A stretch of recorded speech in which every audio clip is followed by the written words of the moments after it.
Ladies and gentlemen, welcome back to the channel, and what has already been a fantastic week for Celtic, things just seem to get better and better. Of course, I'm being sarcastic, things just seem to get worse. We are facing injury crisis at Celtic Football Club, and we need to talk about that.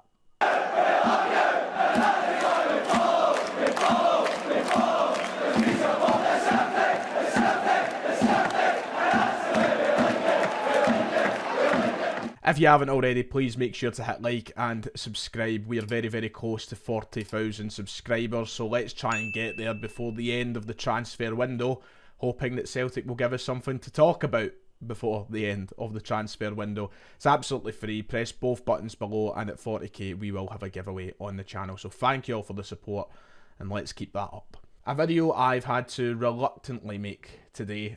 We need to talk about the injury crisis, which is currently unfurling at Celtic Football Club. Developments over the past 24 to 48 hours have not been good at Celtic, and right now we are facing problem after problem. And what's already been a terrible weekend for the result that we faced at Kilmarnock, the bad news just keeps piling on.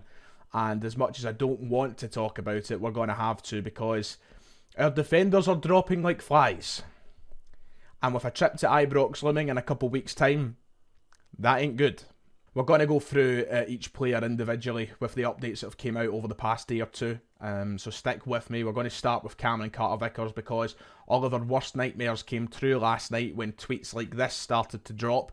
Cameron Carter-Vickers in major Celtic injury fear, with the fear of the star being out for the Rangers clash amid a long-term worry. That was some of the headlines that we seen last night in regards to Cameron Carter-Vickers' injury status.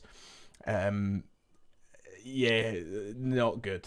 Unfortunately, the story was broke by the publication, which I don't like to name, but in their article, they said that Cameron Carter-Vickers is set to miss the Rangers fixture as Celtic wait on an exact time frame for his hamstring injury. But there are major fears that the influential USA defender could face an extended period out after being forced off at Aberdeen last weekend. So, you know, it's bad enough that he's missing that Derby game in a couple of weeks' time. That's pretty much confirmed now. But even worse among that is the fact that we don't know when he'll be back. We don't have an exact return date for Cameron Carter-Vickers.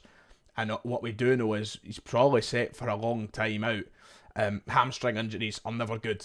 You know, you can't get a good hamstring injury. You can't get a good injury altogether, but with the hamstring, we could be seeing Cameron Carter-Vickers sit out for a long time. Of course, he's just returned from injury. He got brought back in for that friendly against Athletic Bilbao at Celtic Park a few weeks ago. We thought he'd be ready to start the season and go again. Aberdeen changed that picture entirely. He was taken off early, and now we're looking at a hamstring injury, which is probably going to keep him sidelined for maybe a number of months.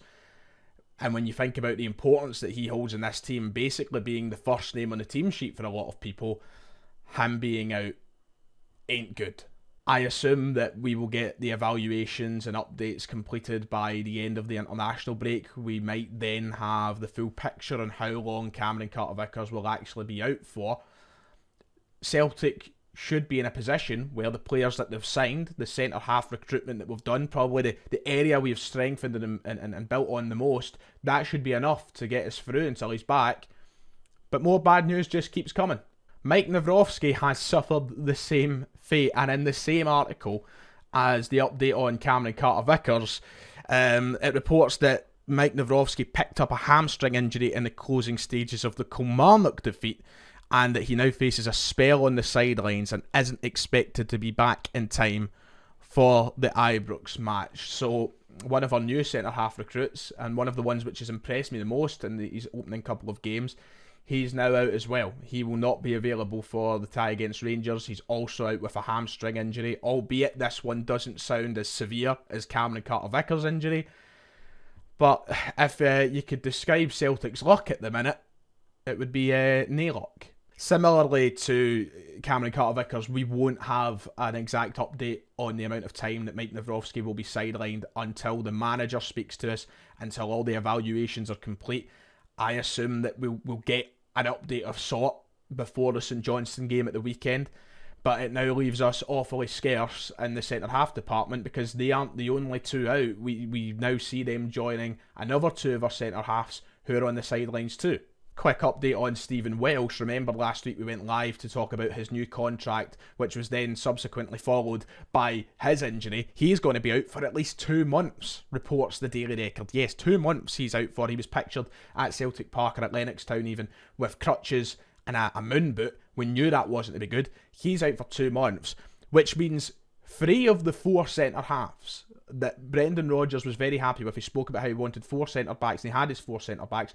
3 out of the 4 of them are now injured. Narvovsky, Cameron Carter-Vickers, Stephen Welsh, all sidelined with lengthy injuries. How does this happen to us? They also join Yuki Kobayashi, who's injured too. Not great.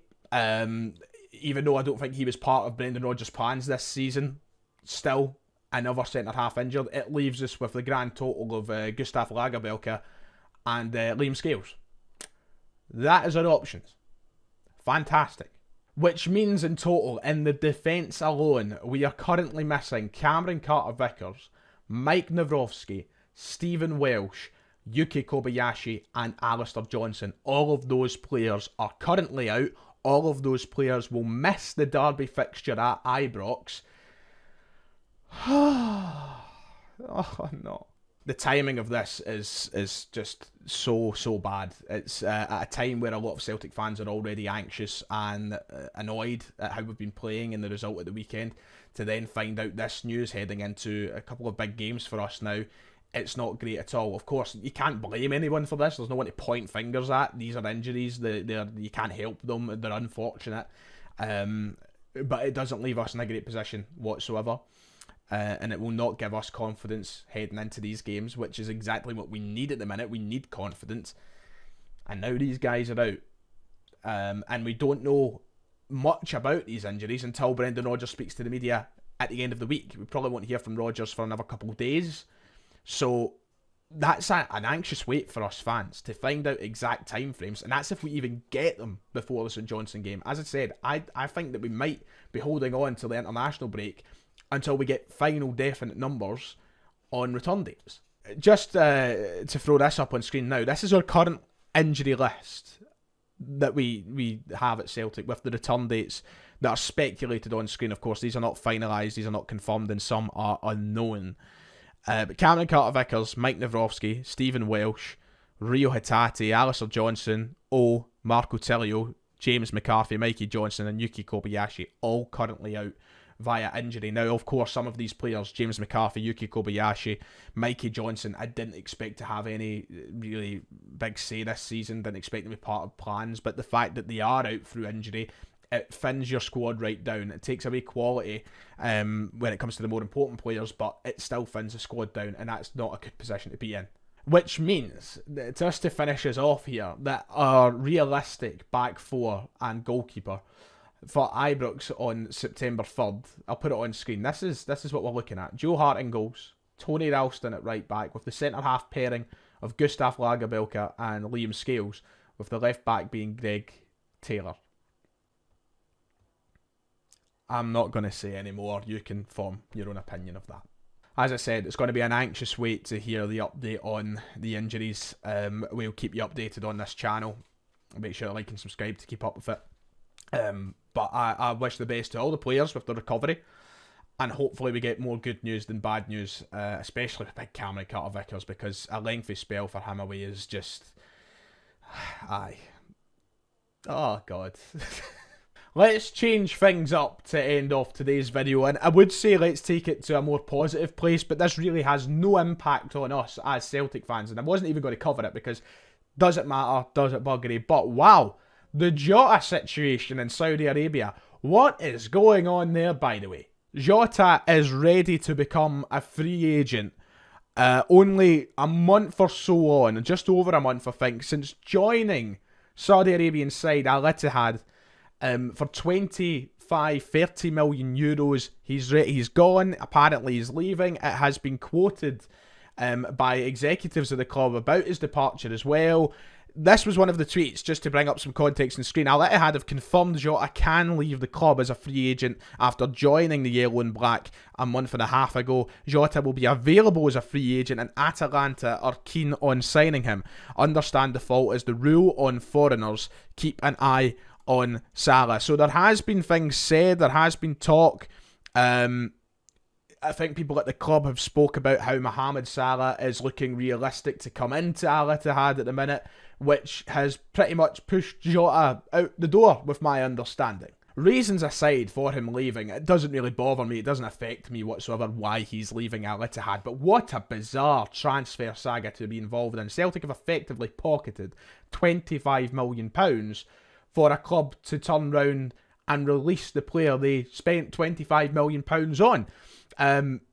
It's a mystery to me how all of this is happening, but Jota's leaving, he's becoming a free agent, and that just, wow, it blows my mind. So Atalanta are reportedly in pursuit of Jota. They look as though they're going to try and sign him on that free contract basis, considering he is now going to be unemployed, technically.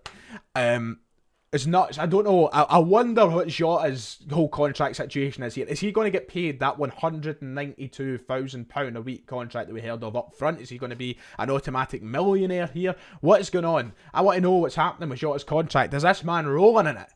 Or did he just cancel? I want to know. I want to hear everything. I want Jota on a podcast. I want him talking to Stephen Bartlett or something. I want to hear the whole thing. But Atalanta apparently in pursuit. But it's begging the question off a lot of Celtic fans. Can it happen? Could we go out and sign him? Will we do it? Listen, we are still waiting on the Jota replacement, and who else would be better to replace Jota than Jota himself? I would kill to have him back. I'd take him in a heartbeat. I'd be like, listen mate, you went off to try and get the bag, but I don't, come back. I love you, son. Bring it in. It's not going to happen. Let's be real. I don't see him. I think now that he's shut that chapter of his career, he'll want to keep that going. You know, he'll want to move on and try his luck elsewhere and try and develop his career elsewhere. Listen, if Celtic were able to put a competitive and realistic deal on the table, which is appealing to Jota, then I guess it's never say never. But I really don't think that Celtic will be in trying to make it happen. Atalanta, top side in Serie A. They've been fantastic over the past decade or so. They've been consistently in European football, Champions League football. That would be a really good place for Jota to go on and continue his career. The question is, with the financial state of Italian football at the minute, a lot of Serie A clubs aren't exactly highly competitive with their money. I wonder how much a week they would be paying Jota, and I wonder if it's something that Celtic could realistically challenge. If, say, they were offering Jota 50, 60, because he's not going to be on this 190k now. This is where the player himself will probably have to, unless he finds another club in Saudi Arabia, he'll need to accept the fact that, okay, I'll be going back to, wages that are more expected. If Atalanta offer something like 50, 60 grand a week, there is never say never stuff there with Celtic. They could go out and realistically make an offer if they're willing to pay that, considering it is on a free transfer. Do I think it's going to happen? No, I don't. But I guess it's something to watch, because who knows where he'll end up, who knows what will happen. It's a bizarre situation, but Celtic, anybody at the club, chairman, manager, whoever, if somehow you're watching this, put a bloody bid in, try and get him back. And on that note, just to finish off today's video, we need to get a move on now. Time is ticking, the window is coming to a close, and Celtic need to go out there and make improvement. They need to sign people in different areas across the team. I want something to break this evening, let alone tomorrow. I want to hear news about bids. I want to hear news about... I want to hear something that sounds realistic, because we need to get a move on, but we'll wait and see. Anyway, that's going to do it for today. More negatives than positives at the minute, which is unfortunate, but can't do anything about it, I'm afraid. So like and subscribe if you've enjoyed the video. Keep watching for more updates on everything, and yeah, I'll see y'all next time.